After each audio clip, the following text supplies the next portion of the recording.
Hello student, आज आप लोग को क्लास 10 का एक्सरसाइज 3 तक समाप्त हो चुका है।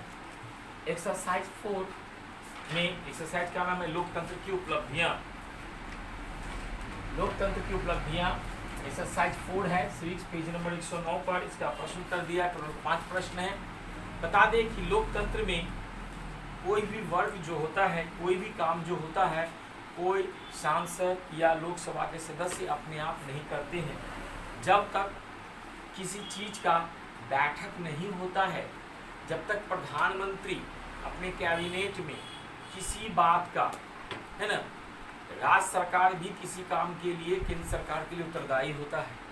राज्य सरकार अपने आप कानून लागू नहीं करता है, उसके लिए परमिशन लेना पड़ता है किससे? केंद्र सरकार से। अभी हाल की बात करें तो कोरोना वायरस के कारण हमारा देश विकट समस्याओं से जूझ रहा है। सभी राज्य अपने अपने मंतव्य दे रहे थे कि इतना से बंद किया जाए, ये किया जाए, वो किया जाए, लेकिन वो चीज़ लागू तब तक नहीं होगा जब तक प्रधानमंत्री उसको क्लियरेंस चिट नहीं दे, क्लियर न बोल दे, है ना, कि इतना दिन तक बंद होगा, ये किया जाएगा या पैकेज दिया जाएगा, ये किसी भी प्रकार का कानून लागू किया जाए, वो केंद्र सरकार की मर्जी से ही होगा, राज्य सरकार की मर्जी से नहीं। राज्य सरकार को उसका पालन करना होगा। नहीं, अगर राज्य सरकार कोई भी कार्य करता है या कोई भी ऑफिसर कार्य करता है तो अपने कार्यों के प्रति उसको जवाबदेह होना पड़ता है कि यह कार्य किए तो क्यों किए, कैसे किए, है ना। सुने होंगे कि अगर एक पुलिसकर्मी भी अगर गोली चलाता है तो उसको दिखाना पड़ता है, क्यों चलाए, कैसे चलाए, किस लिए चलाए, इसका एक एक गोली का हिसाब देना पड़ता है।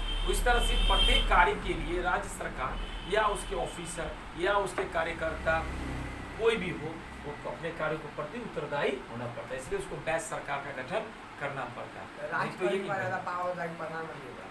राष्ट्रपति का तो सबसे ज्यादा, लेकिन जो भी वर्क होता है राष्ट्रपति के साइन से ही होता है। प्रधानमंत्री भले कुछ भी बना दे, लेकिन बिना राष्ट्रपति के साइन से वो पारित नहीं होता।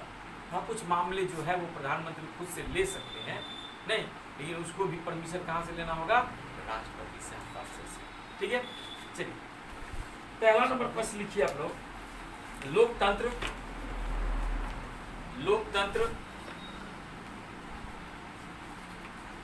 किस तरह उत्तरदायी एवं वैध सरकार का गठन करता है? उत्तरदायी एवं वैध सरकार का गठन करता है। प्रश्नवाचक चिन्ह उत्तर लिखिए। निम्नलिखित बातों से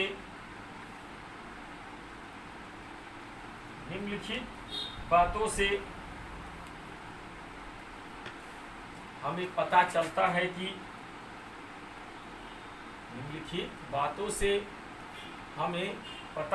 है कि लोकतंत्र उत्तरदायी और वैध सरकार का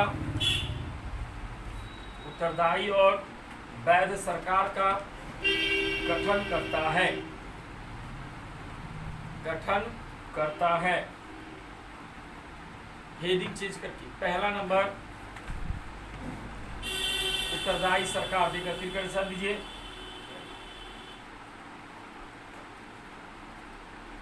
उत्तरदायी सरकार देकर तीर का निशान दीजिए।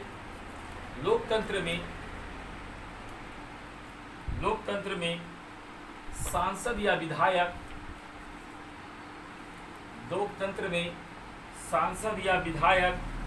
जनता द्वारा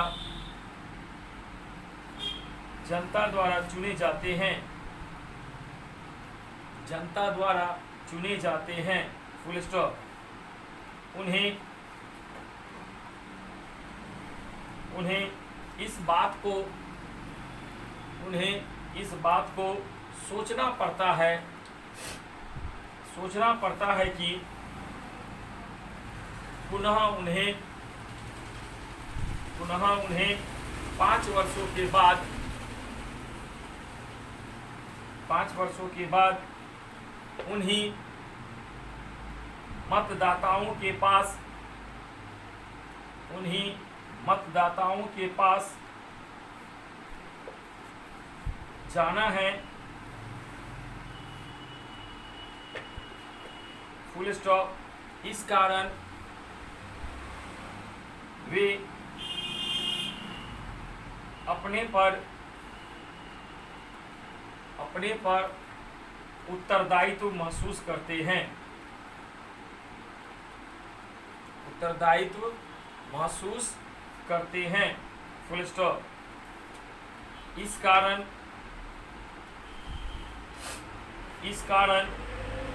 जो भी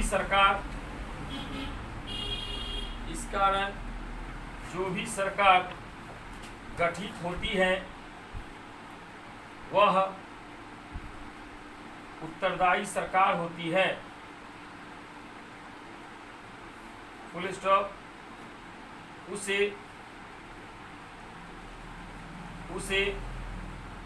अपने हर काम का जवाब विरोधी दल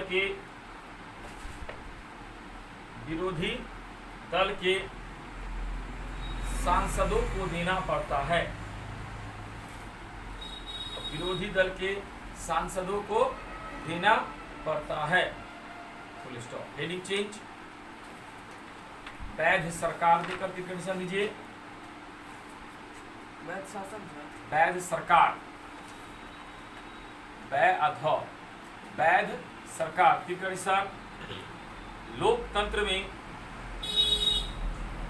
निर्वाचन से लेकर सरकार गठन तक के सभी काम संवैधानिक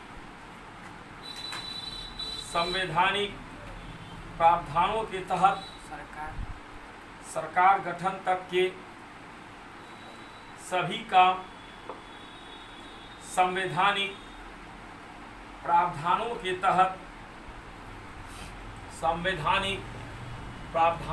तहत होते हैं, फुल स्टॉप। सरकार गठन के बाद जो भी काम करती है वे सभी संविधान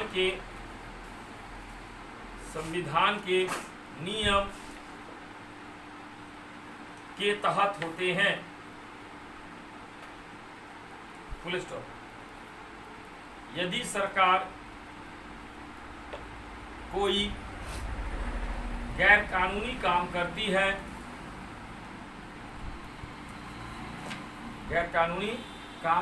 है तो उसे न्यायालय भी जाना पड़ सकता है, फुल स्टॉप। चलिए प्रश्न नंबर 2 लिखिए। ये बहुत ही इंपॉर्टेंट क्वेश्चन था और इसको याद रखना भी आसान है, थोड़ा ध्यान से पढ़िएगा तो। और ये पूरे चैप्टर का इंपॉर्टेंट क्वेश्चन माना गया है। इसका दूसरा नंबर प्रश्न लिखिए। प्रश्न नंबर 2, लोकतंत्र किस प्रकार आर्थिक समृद्धि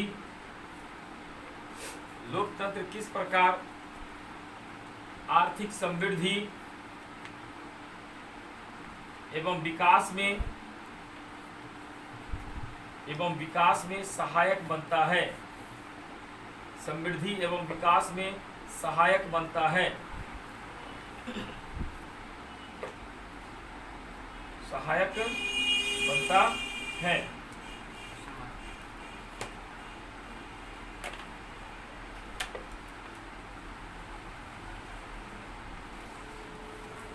तो लिखिए चूंकि लोकतांत्रिक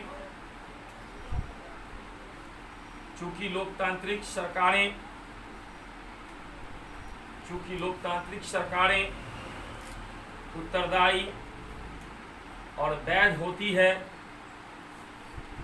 उत्तरदायी और वैध होती है। अतः हम आशा कर सकते हैं कि वे देश की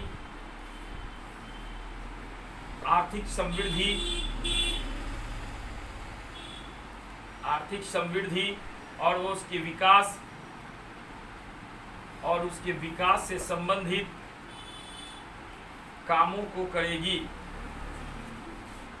उसके विकास से संबंधित कामों को करेगी, उसे आगे बढ़ाएगी। उसके विकास से संबंधित कामों को करेगी, उसे आगे बढ़ाएगी। Full stop. आर्थिक समृद्धि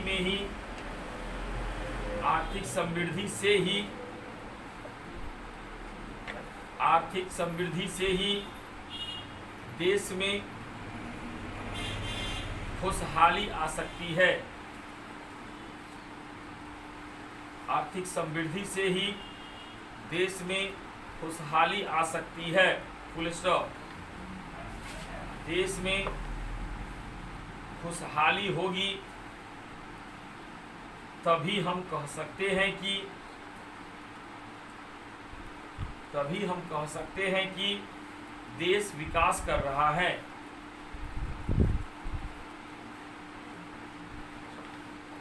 देश विकास कर रहा है। Full stop. Heading change.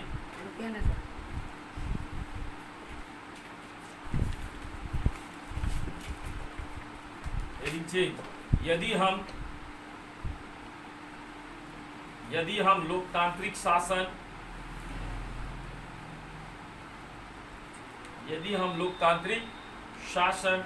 और तानाशाही शासन की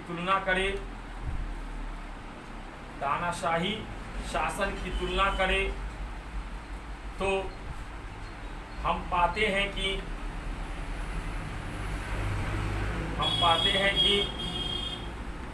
तानाशाही शासन में तानाशाह अपना और अपने परिवार के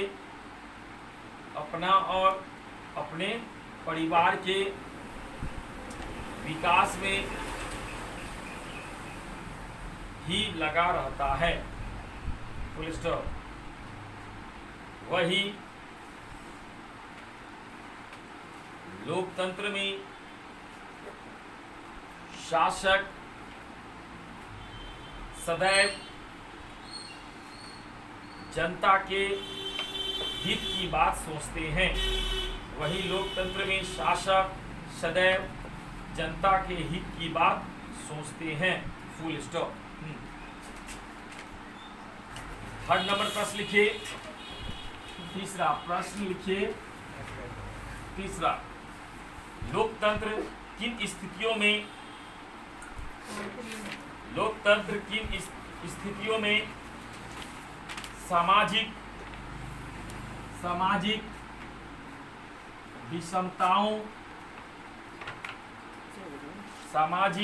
विषमताओं को पाटने में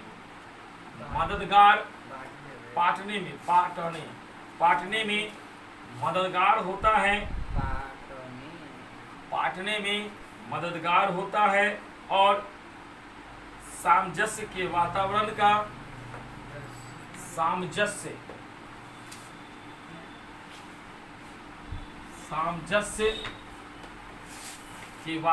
का निर्माण करता है। इसका अर्थ हुआ कि लोकतंत्र जो है विषमता का मतलब होता है अंतर। समाज में जो अंतर है वो कैसे हटाने का प्रयास करता है, इसका ये अर्थ है ना। तो आप चलिए आप लोग उत्तर लिखिए।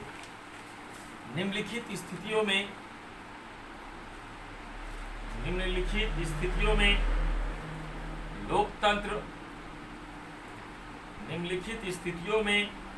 लोकतंत्र सामाजिक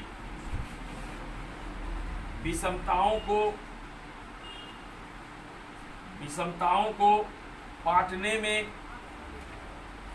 मददगार होता है। मददगार होता है और उनके बीच सामंजस्य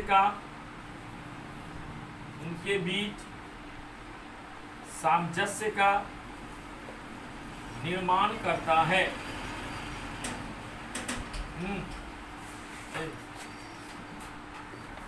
क्या लिखिए? उनके बीच सामंजस्य का निर्माण करता है। हेडिंग चलिए, पहला नंबर लिखिए। कोई भी समाज अपने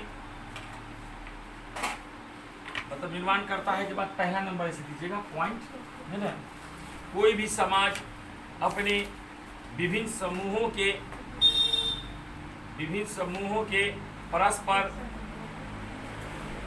परस्पर टकरावों को पूर्ण रूपेण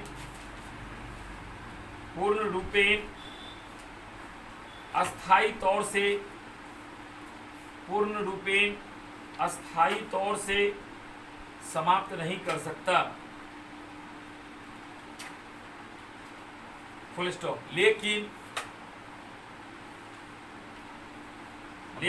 लोकतंत्रीय सरकारें ही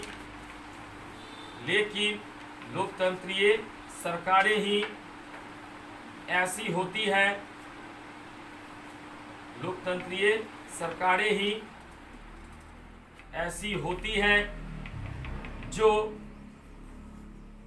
इन टकरावों को संभालती है तथा एक दूसरे के बीच सामंजस्य बनाने में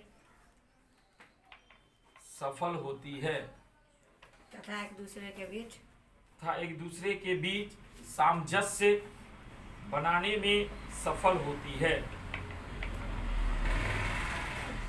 हेडिंग चंद के दूसरा नंबर पॉइंट, यह गौर करना जरूरी है। दूसरा पॉइंट लिखिए, यह गौर करना जरूरी है कि लोकतंत्र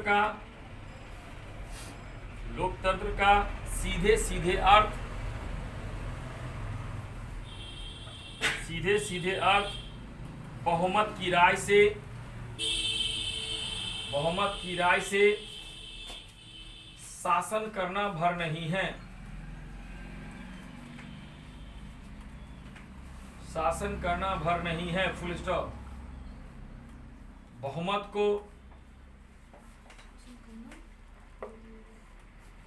बहुमत को सदैव अल्पमत का भी ध्यान रखना पड़ता है, फुल स्टॉप। तीसरा पॉइंट लिखिए इसी का,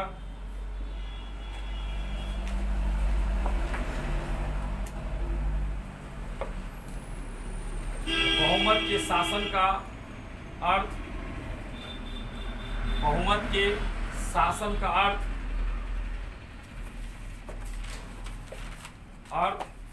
धर्म, नस्ल या भाषाई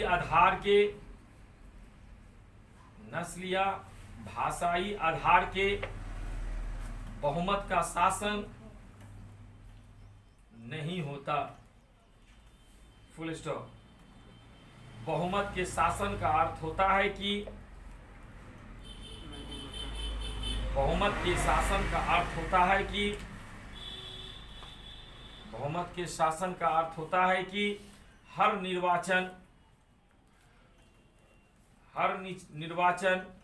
या सरकारी फैसले में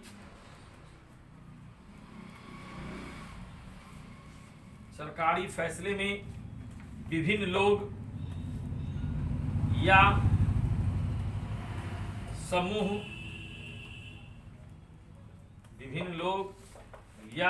समूह बहुमत का निर्माण करते हैं या कर सकते हैं, निर्माण करते हैं या कर सकते हैं।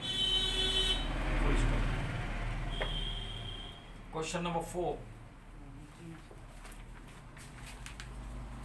4 का सब चारों भारतवर्ष में, इसमें 1 नंबर होगा, देख लिखा हुआ है ना, इसमें बाकी फिल इन द ब्लैंक्स है। 1 नंबर दिया होगा, लेकिन 4 करके लिखिए। भारतवर्ष में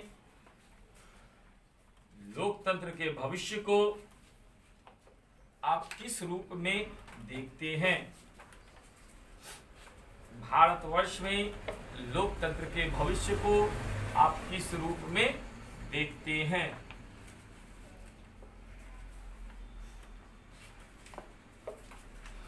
किस रूप में देखते हैं? उत्तर लिखिए। भारतवर्ष में लोकतंत्र के भविष्य को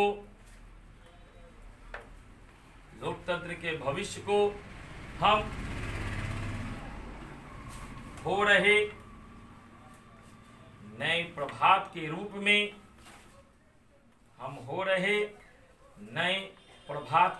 में प्रभात के रूप में देखते हैं।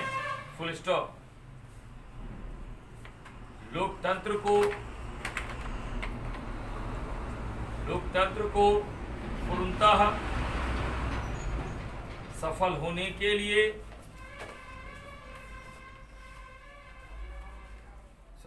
के लिए कोई 50 या 100 वर्ष का समय नहीं है। 50 या 100 वर्ष का समय नहीं है। Full stop. इसका कारण है कि लोगों की आदत पहले से ही बिगड़ी हुई है। Full stop. भारत जैसे देश में तो यह पूरी तरह सही बैठता है। Full stop. पूरी तरह सही बैठता है। Full stop. यहाँ के लोग वर्तमान पर तो ध्यान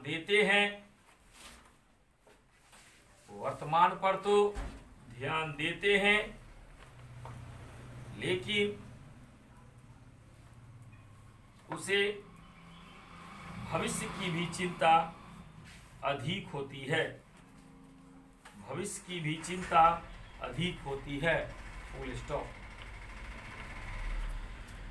लास्ट प्रश्न 5। चैप्टर आपका खत्म हो जाएगा। प्रश्न 5 लिखिए। भारतवर्ष में लोकतंत्र कैसे सफल हो सकता है?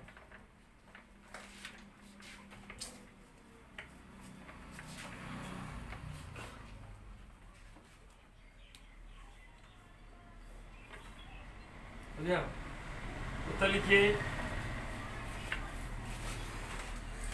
भारतवर्ष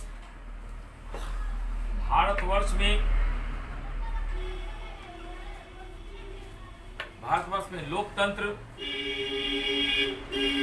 तभी सफल हो सकता है जब तक हमारे देश की नेताओं की सोच न बदले।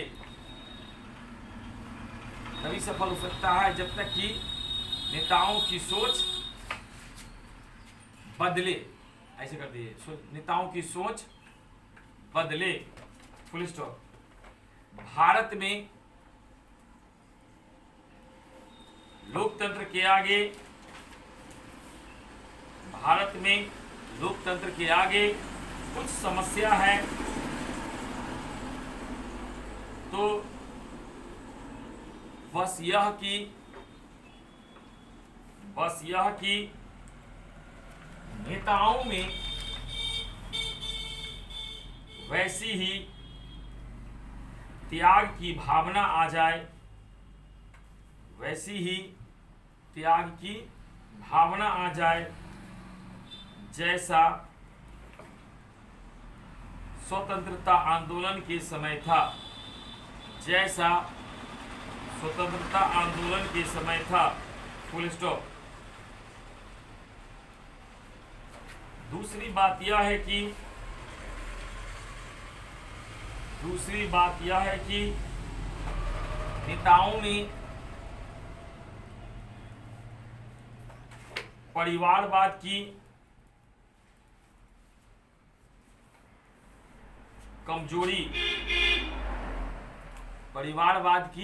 कमजोरी जैसे लगता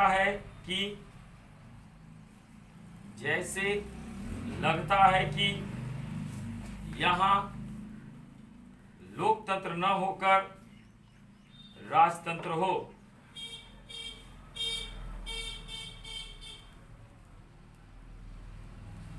फुल स्टॉप। यहाँ की राजनीति में पिता के बाद बेटा या बेटी, यहाँ के राजनीति में पिता के बाद बेटा या बेटी, यदि वह नहीं हो तो नाती पोता, न हो तो नाती पोता, नाती नातिन, नाती पोता कमा नातिन, नाती पोता, ये नाती नातिन इत्यादि इसमें शामिल हो जाते हैं। Full stop. जिसके कारण अच्छे और ईमानदार लोगों को देश चलाने का अवसर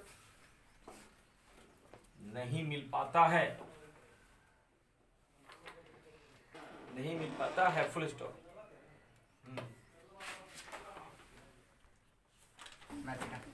प्लस 12 हम लोग जो है मैथ का एक्सरसाइज 4.3 पेज नंबर 97, इससे पहले 12 तारीख के वीडियो में आपको बताया गया था, इसको बनाने का कोशिश कीजिएगा। इसका समीकरण बना दिया जा चुका है। इसका समीकरण बोलिए तो 8x square minus 223x plus 750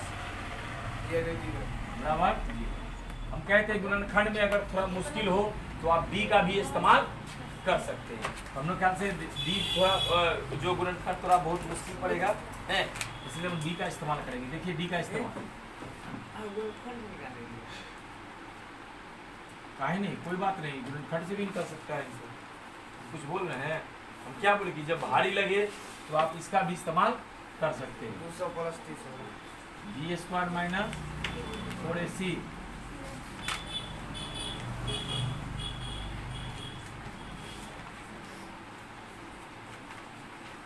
52,000 यहाँ उसके 24,000 24,000 28,900 डी बड़ा है 0 से, इसके दो मूल वास्तविक और क्या होंगे, असमान होंगे। हम बोले थे डी पर भी बना सकते हैं, गुणनखंड पर भी बना सकते हैं।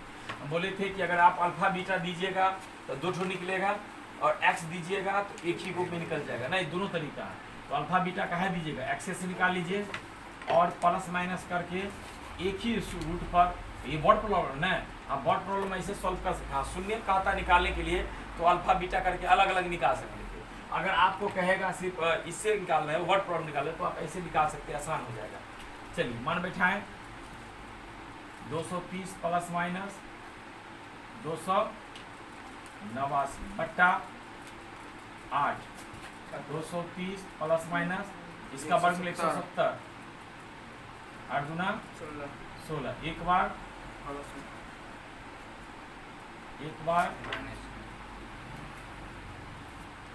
कितना हो गया ये 400 ये 25 नहीं 60 22 16 ये काटेंगे 25 25 15 बाई 4 4 से काटेंगे इसको, ये अमान्य हो गया। हम क्या माने थे बाबू? छोटे व्यास वाले नल हाँ। को लगा समय छोटे व्यास व्यास वाले नल को लगा समय वाले नल को लगा समय नल को लगा 25 घंटे समय बराबर 25 घंटा और बड़े व्यास व्यास वाले नल को लगा समय x माइनस 25 माइनस 10 घंटा 10 15 घंटा 15। समान नंबर प्रश्न बोलिए। x स्क्वायर हाँ प्लस 11x प्लस माइनस 1452 आप इसका गुणनखंड कर सकते हैं, ये आसान से बन जाएगा। 44 33 माइनस से करते हैं। माइनस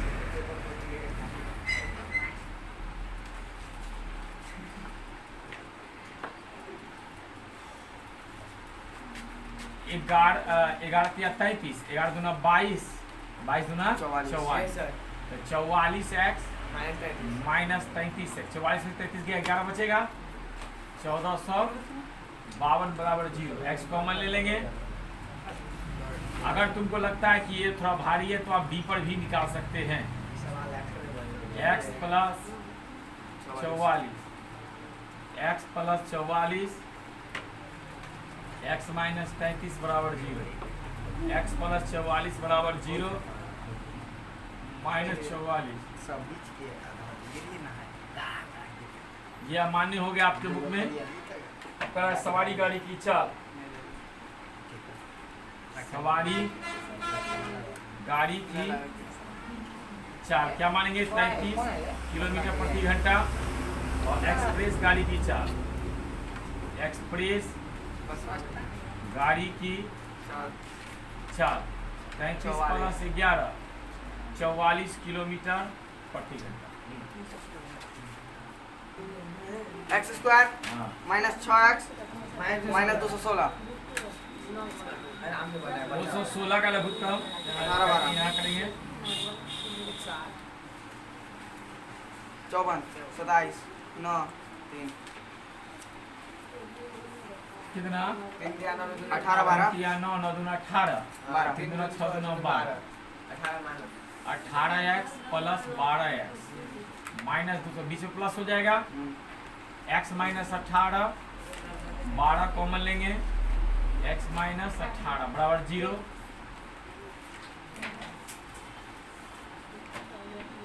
x माइनस 18 बराबर 0, x बराबर 18, x प्लस 12 बराबर 0, x बराबर माइनस 12। ये अमान्य हो गया, इसलिए पहले वर्ग की भुजा 18 मीटर, दूसरे 18 माइनस 6 वर्ग की भुजा 18 माइनस 6 x माइनस 6 था बाबू, 18 माइनस 6 12 मीटर। को दो प्रश्न बता दिया जा चुका है। प्रश्न नंबर 3 ध्यान से देखिए, a बराबर 2, b बराबर -6, c बराबर 3, d बराबर b स्क्वायर माइनस 4ac। कोई भी चैप्टर को समझने के लिए आपको बैक वाला जो वीडियो होगा उसको ध्यान से देखिएगा। अगर कोई स्टूडेंट कल वाला वीडियो नहीं देखा है, मतलब 12 तारीख का वीडियो नहीं देखा है, तो पहले 12 तारीख का वीडियो देखिएगा, तब आज वाला मतलब 13 तारीख की वीडियो समझ में आएगा, नहीं तो नहीं समझ में आएगा। शिक्षाएं 36 4 दूना 8 3 के 24 12 डी बड़ा है 0 से, इसका दो मूल वास्तविक तथा क्या होगा? असमान होगा। अब असमान होगा तो अल्फा बराबर -b plus root under b square minus 4ac/2a। b का मान -6, b का मान 12, 12 का अगर गुणनखंड करिएगा बाबू आप लोग तो ये वो 2 निकलेगा नहीं। यहाँ हो गया 2√3, 2 दूना 4, 2 कॉमन ले लीजिए, 2 को 4 से काट दीजिए, 2 दूना 4, 3 प्लस 2√3 √3/2। इसी तरह से आप बीटा निकालिए, b square minus 4ac/2a, b का मान 6, 12/2 गुने 2, 6 माइनस 12 का गुणनखंड करेंगे, 2√3/4, 2 कॉमन लेंगे, 2 से कट जाएगा, 3 माइनस 3/2। प्रश्न नंबर 2 है आपको कि निम्न में प्रत्येक में k का मान ज्ञात कीजिए जिसके दोनों मूल बराबर है। 2x² प्लस kx प्लस 3 बराबर 0। ये बहुत ही इंपॉर्टेंट क्वेश्चन माना गया है। अगर एग्जाम वगैरह द्विघात समीकरण से पूछता है तो ये चैप्टर में ये क्वेश्चन बहुत ही इंपॉर्टेंट माना है। k का मान ज्ञात कीजिए। a बराबर 2, b बराबर k और c बराबर कितना 3। मूल वास्तविक और बराबर है। मूल क्या है? वास्तविक और बराबर। इसका सूत्र क्या होगा? d बराबर 0। मूल वास्तविक और बराबर है तो क्या होगा? d बराबर 0। b square minus 4ac। कहिएगा सर कहाँ पे लिखा हुआ है? तो सवाल में लिखा हुआ है मूल समान और वास्तविक। b square minus 4ac, b का मान k, तो kx स्क्वायर 4 दूना 3 24 बराबर 0। kx स्क्वायर बराबर क्या होगा? 24। k बराबर √24।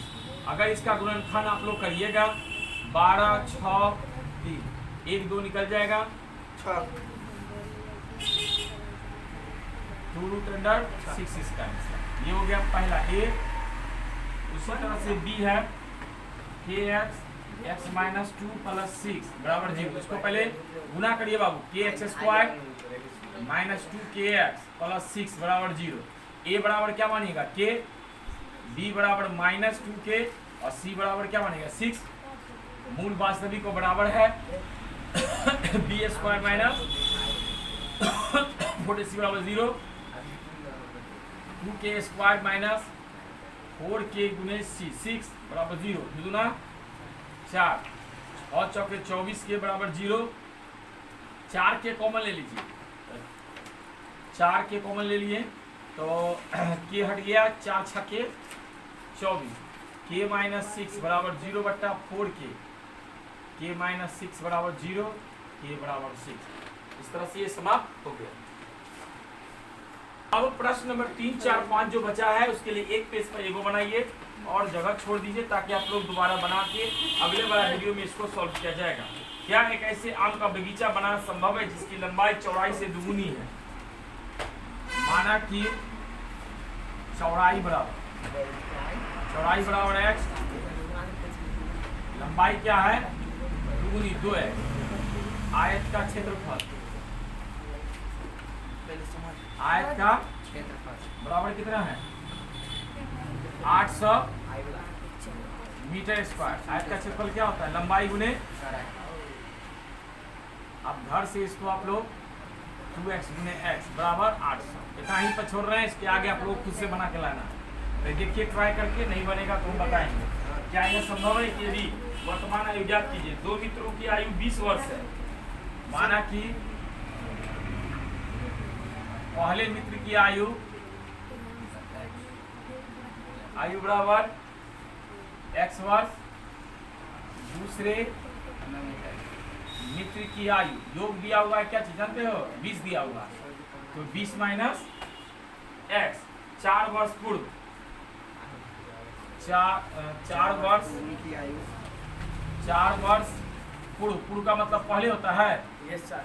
पहले मित्र की आयु x माइनस 4 वर्ष, 4 वर्ष पूर्व, दूसरे